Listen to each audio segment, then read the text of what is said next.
And everyone, to preface what has happened recently, I simply must remind everyone that Sonic the Hedgehog's arms are not freaking blue.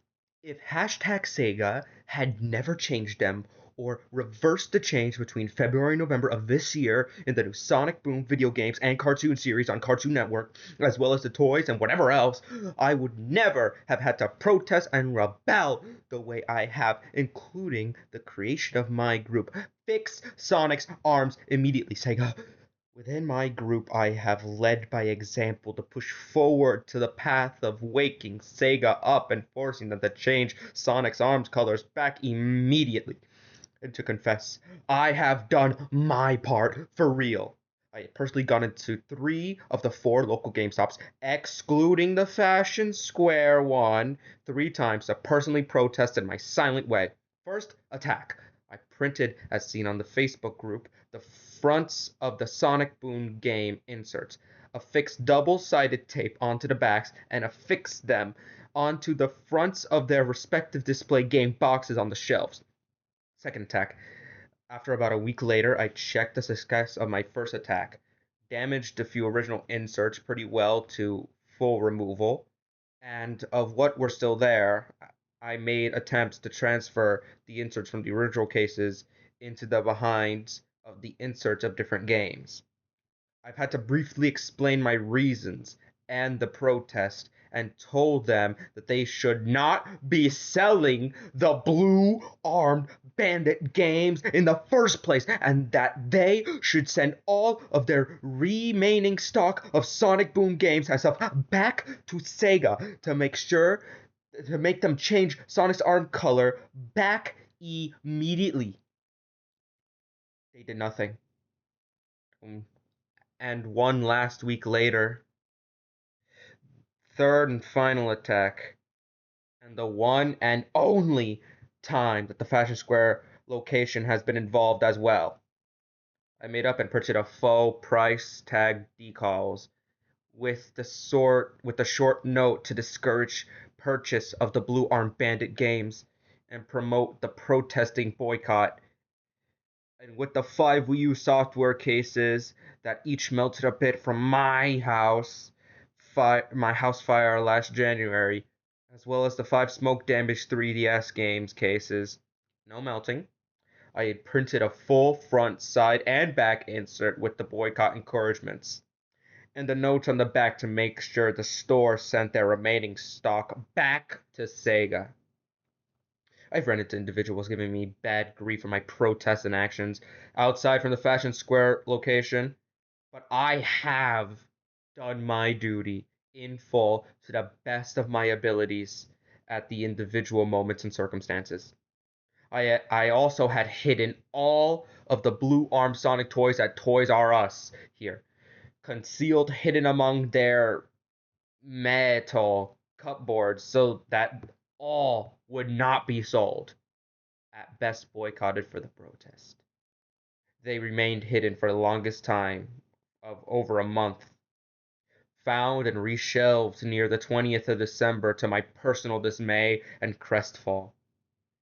And at Best Buy, all copies of their Sonic Boom games are still successfully concealed and hidden from view and purchase.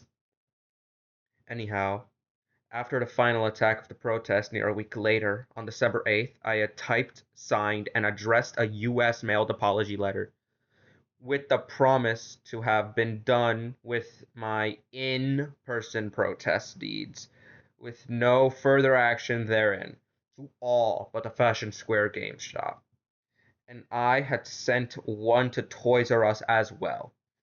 I had thought the FSGS would overlook the one attack of protest on them. But obviously, I was mistaken. Which brings us up to now. Last Friday, the 26th, my mother and I were at the mall, getting pizza and spaghetti for lunch. She had informed me of a good mini refrigerator deal at Sears. So after eating, I made my way to check it out. Nothing else happened at Sears, and I went nowhere near the J.C. Penney that day. It was a good 3.1 cubic foot fridge for $129.99 that caught my eye. But that is to be purchased later. On the way to Sears, I peeked into the GameStop, spotted a new Skylander figure, Blastermind. I was set to buy it, and I was going to consider checking out their Wii U pre-owned software selection in their 3 for 2 deal. Innocent. I was not looking for trouble. But then this male loomed out in front of me, frightened the crap out of me, and said in a booming voice that only scared me worse, "You are banned from here. You need to leave now." But still determined to continue my shopping, I veered into the Wii U direction when his female accomplice startled me and boomed in as well. Still feeling frightened and mentally overloaded, I made a grab for my pepper spray to use in defense.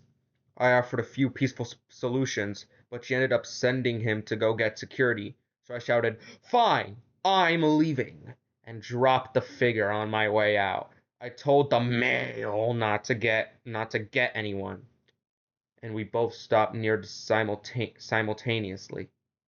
I still felt my own worst from fear, from my own from my own worst from fear with the fear. Where with the fear? What? Startle, paranoia, and I did not want him following me and causing more trouble upon me. And then in my defense, and to take my escape, I, I spritzed a minuscule amount of the pepper spray downward, not into his face, and then I left. I did not learn until much later that the spritz had gone a lot worse than I imagined it would, as well as learning that there were so-called manager and ass manager of that particular store. I had no idea of the context of the pepper spray, or that it was illegal for use in certain situations in the state of Virginia at all. And I had tried the stuff on myself days before in the upstairs bathroom. A 2-second spray onto my left wrist. Some of it got onto the bathtub wall as well. Like sampling a perfume or deodorant. Took me out damn well. I had to open the windows, turn on the bathroom fan, and aim the box fan into the bathroom to air the place out. And I wiped the wall off as well. And of course, I washed my hands. Took 15 to 30 minutes to make it bearable to be in there again. In the end, yes, I went along peacefully when the police arrived to collect me. And I had spent a miserable weekend in jail. And I just got out on a bond and bail, yada yada yada. In the end, I was the victim. I did not cause the original provoking. The assistant manager made the first attack onto me and provoked my defensive response. I was minding my own business, not looking for trouble, and then he startled me. Similar to a potential rapist in a dark alley in a big city. Any of you would have done the same as I have in defense and escape. And we could sue Sega for changing Sonic's arm color and ultimately to Samael getting pepper sprayed. Think about it, seriously. And my protest actions are not of vandalism, regardless of what your individual perceptions. It was not vandalism, but good protest. When around 2004, at the Fashion Square, I tried their new soda machines with credit debit card slot. And then I learned of the $5 surcharge that brought my bank account into freaking red. I subtly protests. I subtly. I sub. Oh my god! I subtly protested. Posted sticky note signs onto each machine. Shortly after, the machine charges you $5 per card. A few days later, the original machines returned. No one gave me any freaking grief or complaints at all about that. And if you really want to see the whole mess happen, go find the security tape the time of point A, my finding Blastermind, to the point B of my departure from the store. Now, if you will excuse me, I have I have a lot of much required packing to take care of. Good day. Yeah, this is who I voiced, by the way.